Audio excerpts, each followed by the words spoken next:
On est parti?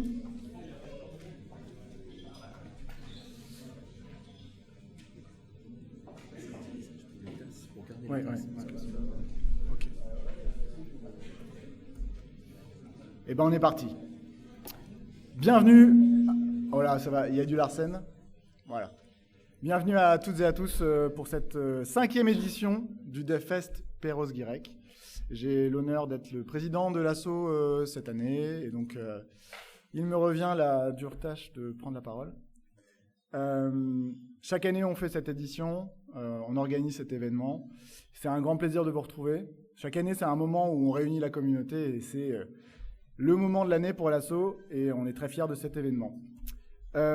Merci à toutes et à tous de revenir chaque année. C'est important pour nous de voir que la communauté tech, lagnonnaise, trégorroise et même au-delà se réunit et continue à partager autour de cet événement.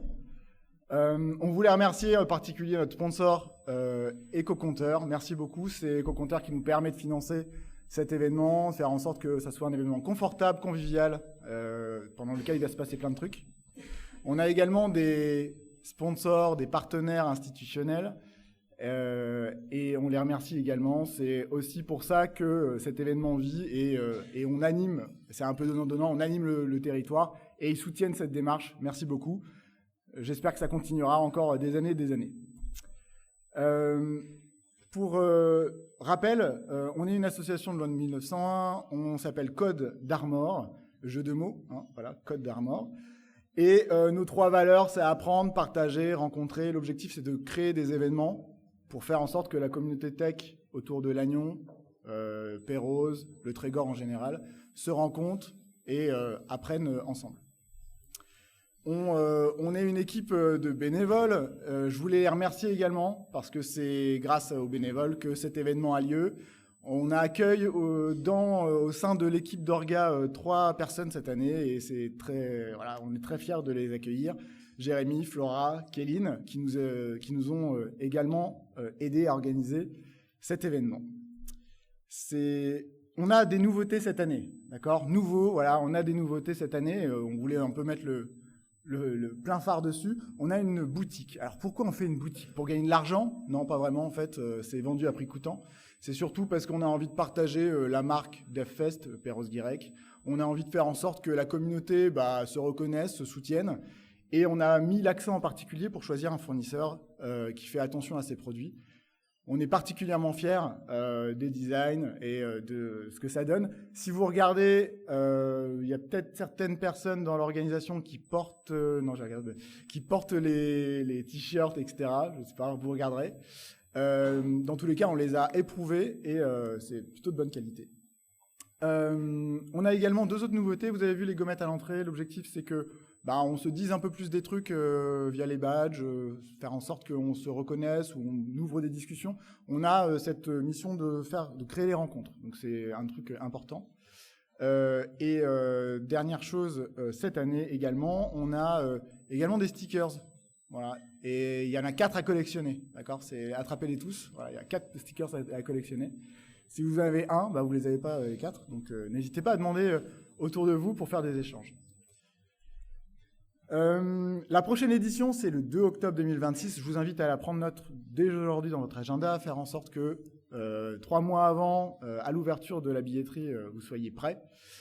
Plus vous prenez vos billets tôt, plus c'est réconfortant et confortable pour nous. On sait que l'événement va marcher. Voilà. Donc notez-le quelque part dans votre agenda. On a une nouveauté également cette année. On a ouvert une page LinkedIn. Il était temps. Cette page LinkedIn, c'est là où on va communiquer le plus fréquemment et le plus souvent sur ce qu'on fait tout au long de l'année et puis bien sûr juste avant le DevFest. Pour recevoir ces infos dans votre flux, vous allez sur la page, vous cliquez sur suivre et là du coup, il y a les infos qui vont popper dans votre flux de news. Il y a également la newsletter, vous pouvez vous inscrire, vous allez sur le site web et puis vous allez pouvoir y inscrire. Je vais inviter Hervé Léon à prendre la parole, le maire de Perros-Guirec qui est vice-président à LTC, à l'économie et à l'emploi. Merci beaucoup.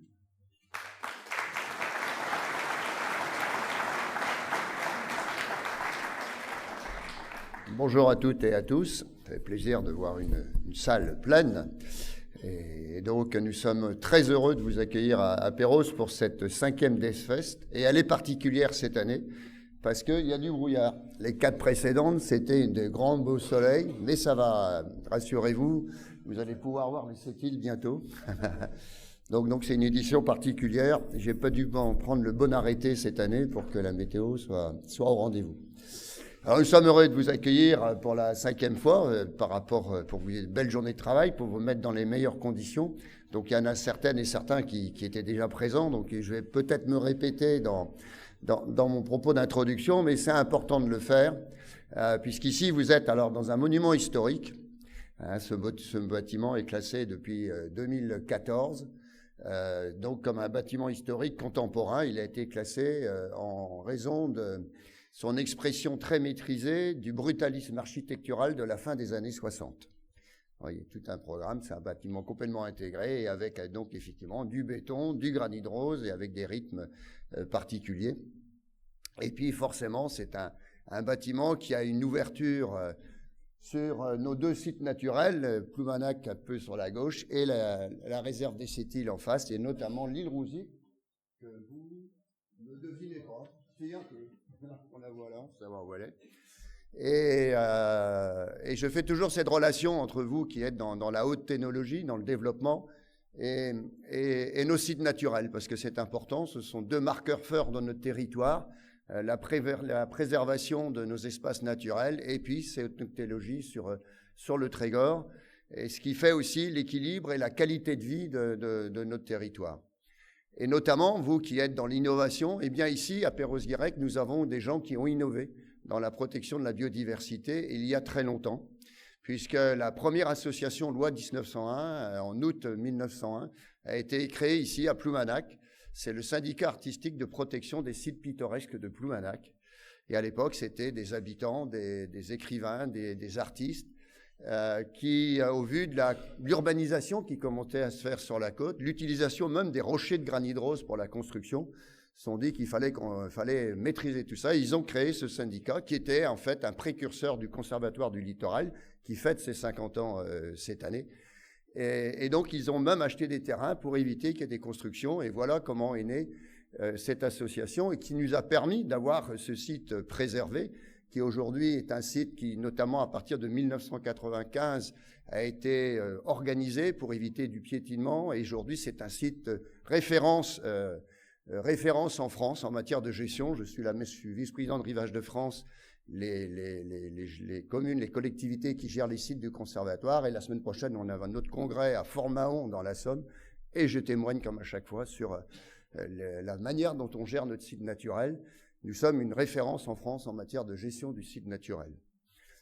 Mais c'est parce que quand on est élu, quand on est habitant, eh bien, nous sommes les héritiers de ces pionniers de la préservation de la biodiversité. C'est dans l'ADN du territoire. Et l'autre site naturel exceptionnel que nous avons la chance d'avoir sur Perros-Guirec, c'est la réserve naturelle des Sept-Îles, donc avec l'île Rouzic en face, l'île aux oiseaux. Donc c'est la plus grande réserve d'oiseaux marins de France métropolitaine. Mais c'est aussi, depuis 3 ans, la plus grande réserve marine de France, après celle des Bouches de Bonifacio, puisqu'on est passé de 270 hectares à 11 900 hectares. Et donc, c'est aussi un site qui est extrêmement préservé. Et en 1912, c'est ici qu'est née la LPO, puisqu'à l'époque, des moyens de promotion de notre territoire, Perros est né dans la la station balnéaire, la fin du 19e, début 20e, par les villas balnéaires et aussi beaucoup par le monde de la culture, des écrivains, des peintres. Et donc en 1912, il y avait de la moyenne de promotion, c'était la chasse aux oiseaux de mer. Et donc c'était la chasse à la fois sur des embarcations ou sur l'île Rouzic, donc à la chasse aux macareux notamment. Et là c'est pareil, il y a des habitants, des hommes de science qui s'en sont émus et qui ont voulu arrêter ça. Ils ont contacté le Muséum d'histoire naturelle, la section oiseaux du Muséum d'histoire naturelle de Paris.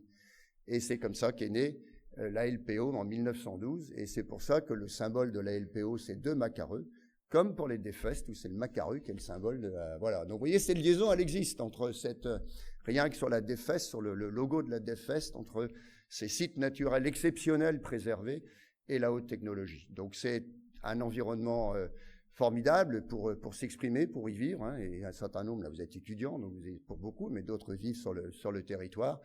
Et donc c'est ce que nous faisons toujours d'avoir toujours en tête, ici, 300 millions d'années, le site de Ploumanac, et puis, de l'autre côté, plus sur Lannion, sur le plateau, et bien la haute technologie. Donc voilà notre territoire. Donc je suis très, très heureux que vous puissiez à nouveau aujourd'hui profiter de ce cadre pour travailler, réfléchir, pour mieux développer, puisque c'est le thème de la journée. Et j'espère que les échanges que vous allez pouvoir avoir vont vous apporter à vous, à vos entreprises, eh bien une valeur ajoutée qui sera bénéfique pour l'avenir et pour les innovations futures. Voilà, je vous souhaite une très belle journée de travail.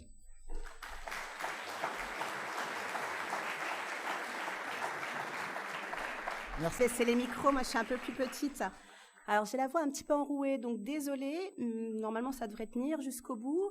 En tous les cas, vous dire que je suis vraiment très contente d'être là. Je salue vraiment le travail qui est fait par l'équipe organisatrice pour mettre en place cet événement, parce que je pense que c'est extrêmement important de réunir la communauté tech lagnonnaise et trégoroise.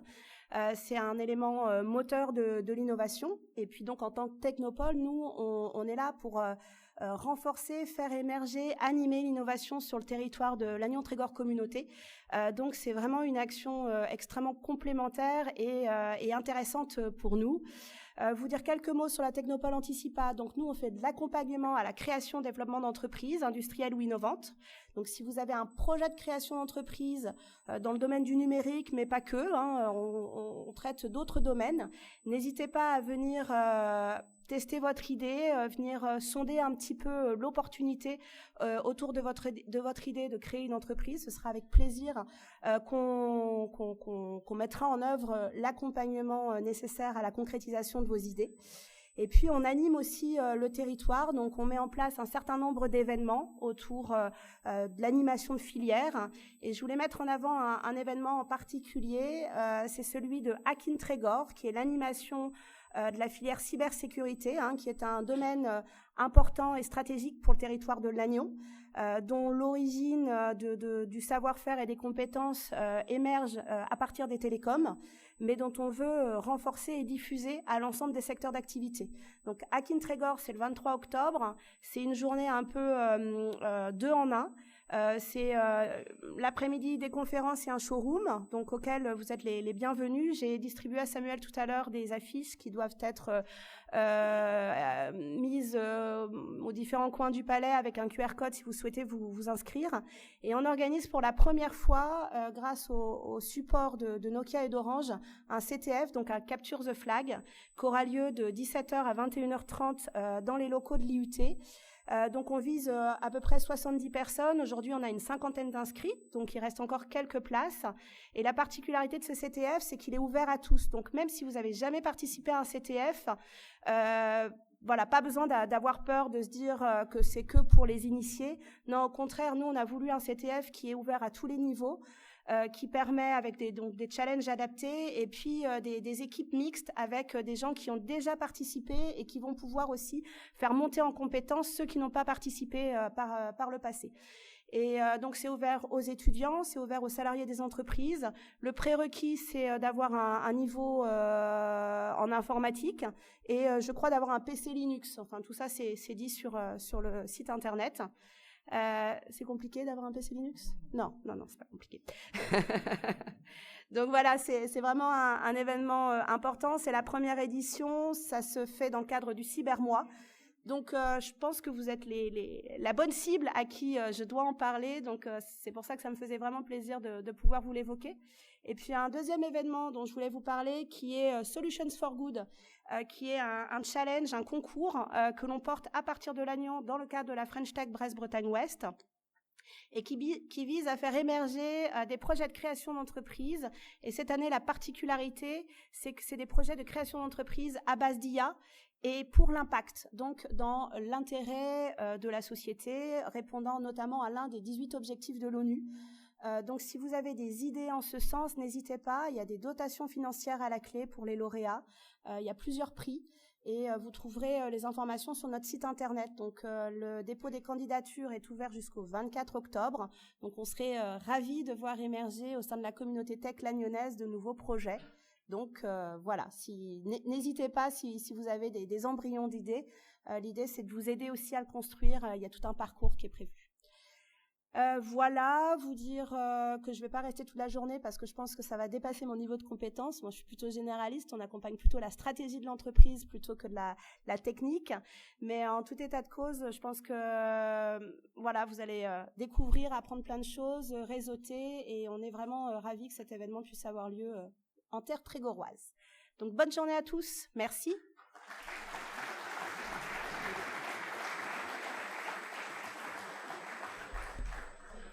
Merci Estelle. Donc c'est quelle date? C'est 23 octobre, donc dans 20 jours. Ok, entendu. Ouais, bon, tous les renseignements sur le site d'Anticipa, j'imagine. Qui est déjà venu au DevFest l'année dernière ou les années précédentes? Vous levez la main? Ok, on a un certain niveau de fidélité.